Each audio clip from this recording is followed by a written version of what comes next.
하나님 말씀 보겠습니다. 사도행전 13장 17절에서 23절입니다.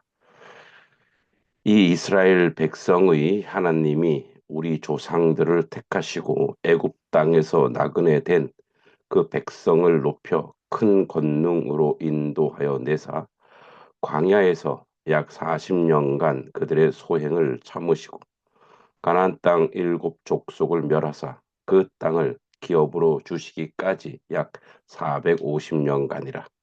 그 후에 선지자 사무엘 때까지 사사를 주셨더니 그 후에 그들이 왕을 구하거늘 하나님의 베냐민 지파 사람 기스의 아들 사울을 40년간 주셨다가 패하시고 다윗을 왕으로 세우시고 증언하여 이르시되 내가 이새의 아들 다윗을 만나니 내 마음에 맞는 사람이라 내 뜻을 다 이루리라 하시더라.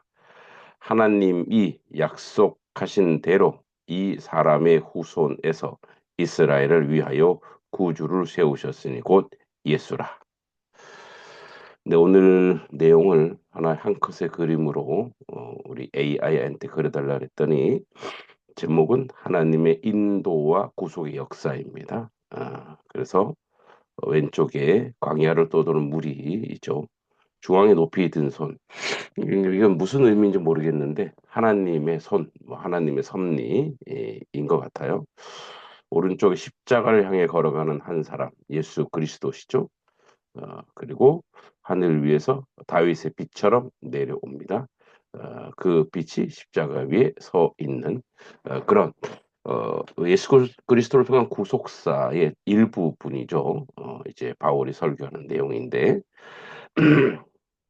자 17절에 하나님의 선택과 은혜의 역사. 하나님은 이스라엘의 주권자로 소개됩니다. 그들의 조상을 택하시고 높이시고 인도하시는 분이죠. 예. 그러니까 이거는 우리도 똑같죠. 택하시고 지금은 세우시고 그리고 우리를 세상으로 파송하여 우리를 거룩한 삶으로 인도하시는 분이죠. 이는 하나님의 은혜를 강조하며 인간의 공로가 아니라 하나님의 주권적이고 주도적인 역사이죠. 그래서 오늘 말씀 제목이 뭡니까? 오늘 말씀 제목이 역사는 하나님의 발자취이다. 예. 역사는 하나님의 흔적이며 하나님의 발자취인 거죠. 18절에 그 역사를 이뤄가는 인생들의 부족함을 하나님은 인내하십니다. 광야에서 40년간 순종보다 불순종의 역사였습니다. 그럼에도 하나님은 그들의 소행을 참으셨다. 헬라어 에트로포포레센, 인내하고 돌보셨다는 의미죠. 하나님의 인내와 자비가 선명히 드러납니다. 지금도 하나님은 우리에게 인내하시고 자비로우신 분이죠. 19절에 이제 약속의 성취를 이루죠. 가나안 정복과 분배, 일곱 족속을 멸합니다. 그리고 그 땅을 주셨습니다. 하나님의 언약의 성취를 말하며 그들은 하나님의 능력과 신실하심에 의해 그 땅을 소유하게 된 것입니다.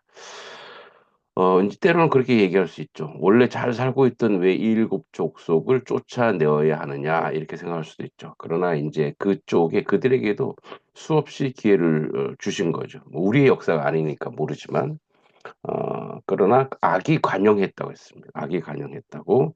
그래서 근데 공의로운 하나님이 죄 없는 또 무의미한 자들을 쫓아내지 않으셨겠죠.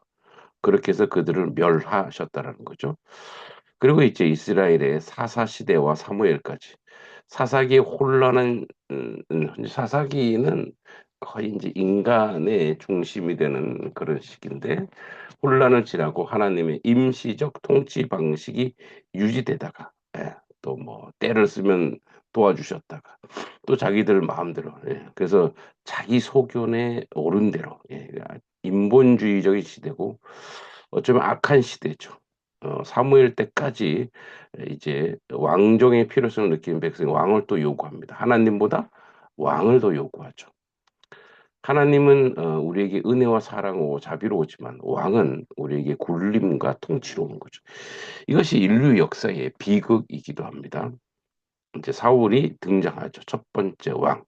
그러니까 그들의 인생의 열매였던 거예요. 예. 그래서 결국은 폐위됩니다.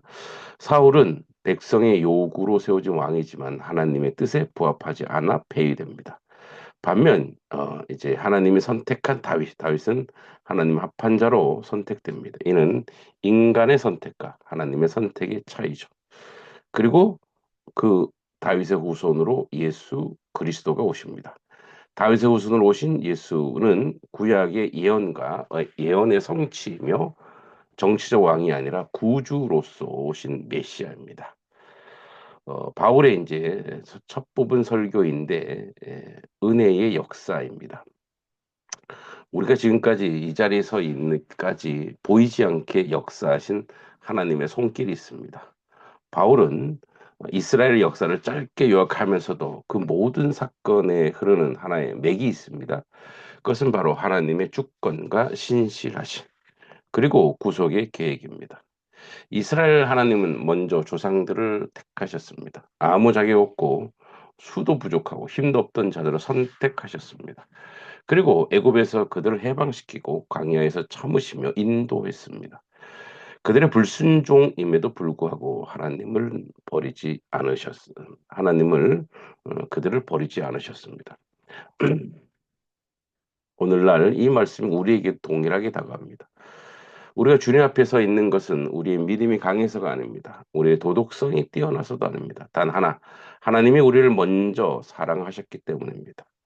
우리가 아직 죄인 되었을 때에 하나님은 다윗의 후손 예수를 통하여 우리를 위해 구원하시고 준비하셨습니다.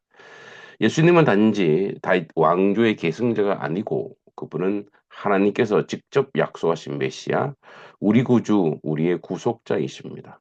세상이 원하는 왕이 아니라 하나님이 보내신 구원자입니다. 그리고 오늘 주님이 우리에게 말씀하십니다. 내가 너를 택했고 너를 인도했고 너를 참아 주었고 너를 위해 내 아들을 보냈다입니다. 이 복음의 이야기는 단지 과거 유대 민족의 이야기가 아니고 지금 여기 우리의 이야기입니다. 그러므로 우리는 이제 그분의 발자취 위에 서야 하고 우리를 택하시고 참으시고 인도하시고 구원하신 그 하나님의 은혜 안에서 사는 사람들이 되어야 되겠습니다. 하나님 아버지, 우리가 누구이기에 우리를 택하시고 참으시고 인도하시고 마침내 예수 그리스도를 통해서 우리의 구속의 은혜를 주시는지요. 과거에도 현재에도 미래에도 주님의 은혜가 흐르고 있음을 고백합니다. 역사는 하나님의 발자취입니다. 역사는 가장 선하고 아름답게 흘러갈 것입니다. 하나님 이 민족 이 나라를 구원하시고 온 열방과 인류를 구원하셔서 구주 예수의 삶이 그의 역사가 귀하게 열매 맺게 하여 주시옵소서. 오늘도 주님의 주권 가운데 서 있길 소망하며 예수님의 이름으로 간절히 기도합니다. 아멘.